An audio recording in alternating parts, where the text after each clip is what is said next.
So hi everyone, once again welcome back to the channel. This is Roli Verma. So आपका अगला most important diagram है structure of pollen grain. पिछले video में मैंने आपको टीएस ऑफ एंथर का जो डायग्राम था वो एक्सप्लेन कर दिया था। आई होप कि आप समझ गए होंगे। तो देखिए, ये जो डायग्राम्स होते हैं ना बायो के, बहुत इंपॉर्टेंट रहते हैं, एग्जाम में आते हैं। और अगर आप इनसे रिलेटेड कोई क्वेश्चन अटेम्प्ट कर रहे हैं तो अगर आप डायग्राम बनाएंगे तो मार्क्स अच्छे खासे आपको मिल जाते हैं। ठीक है, तो डिस्कस करते हैं स्ट्रक्चर ऑफ पॉलन ग्रेन। पिछले वीडियो में टीएस ऑफ एंथर देख लिया था, ठीक है, कि एक पॉलन ग्रेन का डेवलपमेंट कहाँ होता है, कैसे होता है। ठीक है, जो इंपॉर्टेंट चीज है वो मैंने बताई थी। तो देखिए, पॉलन ग्रेन के जो इंपॉर्टेंट पॉइंट्स है वो मैंने नोट डाउन कर दिए हैं। सो स्टार्ट करते हैं। तो जो सबसे पहले पेलाइनोलॉजी क्या है? The study of external morphology of mature pollen grain is called palynology. ठीक है, और ये जो पॉलन ग्रेन्स हैं इनका साइज क्या होता है? 25 to 50 mu m in diameter. Basically देख ही रहे हैं, स्फेरिकल होते हैं ये शेप में। ठीक है, स्पोरोडर्म क्या होता है? नेक्स्ट पॉइंट है स्पोरोडर्म। स्पोरोडर्म पॉलन ग्रेन की जो आउटर कवरिंग होती है, ठीक है, उसको हम स्पोरोडर्म बोलते हैं। ओके, पॉलन ग्रेन के बाहर की जो आउटर कवरिंग होती है उसको हम बोलते हैं स्पोरोडर्म। नेक्स्ट बात करते हैं, जो पॉलन ग्रेन है उसके अंदर दो लेयर्स होती हैं। एक्साइन होती है जो आउटर लेयर होती है, जो ये हार्ड होती है। जो एक्साइन होती है ये आउटर लेयर होती है, ठीक है, और ये हार्ड होती है जो कि स्पोरोपोलिन से बनी होती है। इंपॉर्टेंट पॉइंट है, याद रखिएगा। इंटाइन है, ये इनर लेयर होती है, ये पैक्टिन और सेलुलोज से बनी होती है।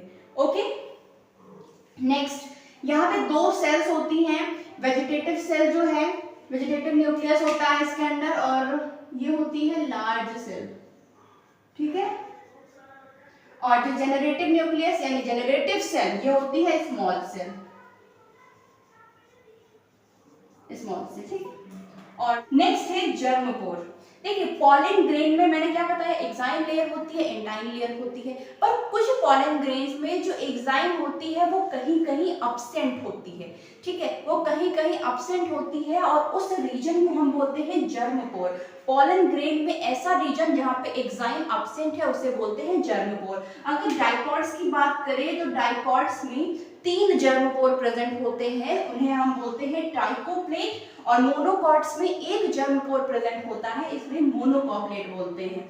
ठीक है, पॉलन ग्रेन जहाँ पे एक्साइन अब्सेंट हो, रीजन, ऐसा रीजन, ऐसा नहीं है कि पूरे पॉलन ग्रेन में एक्साइन होगी, पर कुछ रीजन्स होंगे। सपोज यहाँ पे एक्साइन नहीं प्रेजेंट है, इस तरीके से। ठीक है, नेक्स्ट है पॉलन किट। भाई, इंसेक्ट पॉलिनेटेड फ्लावर्स में क्या होता है? जो एक्साइन होती है ये एक येलोइश विस्कस सब्सटेंस से कवर्ड होती है। ठीक है, जो कि इंसेक्ट्स को अट्रैक्ट करता है। ठीक है, जिसकी वजह से पॉलिनेशन में काफी हेल्प रहती है। ठीक है, उसको हम बोलते हैं पॉलन किट। सिंपली आप बोल सकते हैं the exine of pollen grain is covered with yellowish viscous sticky substance, it is called pollen kit. Pollen allergy. Pollen allergy एक छोटा सा टॉपिक है।